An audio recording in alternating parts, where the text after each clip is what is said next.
Hi friends, welcome to my channel.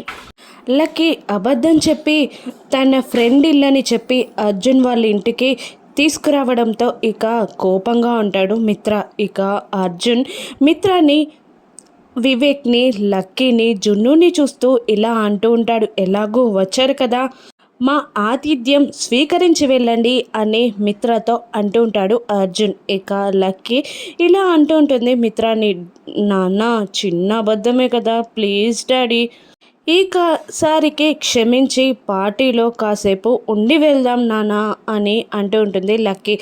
ఇక లక్కీని చూస్తూ కొప్పడలేడు కదా మిత్ర, సరే అలాగే వెళ్దాం పదండి అని అంటూ సంతోషంగా మిత్ర, వివేక్, జాను, లక్కీ అందరూ ఇంట్లోకి వస్తూ ఉంటారు. ఇక జున్ను వెళ్ళి లక్ష్మిని, అమ్మా నా ఫ్రెండ్ వచ్చిందమ్మా, రా అమ్మా పరిచయం చేస్తాను, రా మాట్లాడుదురా అని లాక్కొస్తూ ఉంటాడు జున్ను లక్ష్మిని. అది కాదు నాన్న, వద్దు నాన్న అని లక్ష్మి అంటున్నా కూడా వినకుండా జున్ను లక్ష్మిని లాక్కొని వస్తూ ఉండగా ఇక వాళ్ళు గుమ్మం నుండి లోపలికి వస్తూ ఉంటారు మిత్ర, లక్కీ, జాను, వివేక్. ఇక లక్ష్మి స్టెప్స్ దిగుతూ మిత్రాని, వివేక్ని, లక్కీని చూసేస్తుంది. ఇక లక్ష్మి ఏం చేయనుంది, మిత్రకి ఎదురుపడుతుందా, మిత్ర లక్ష్మిని చూస్తాడా, అర్జున్ పార్టీలో లక్ష్మి గురించి చెప్తాడా, రాను ఎపిసోడ్స్లో చూద్దాం. Thank you for watching.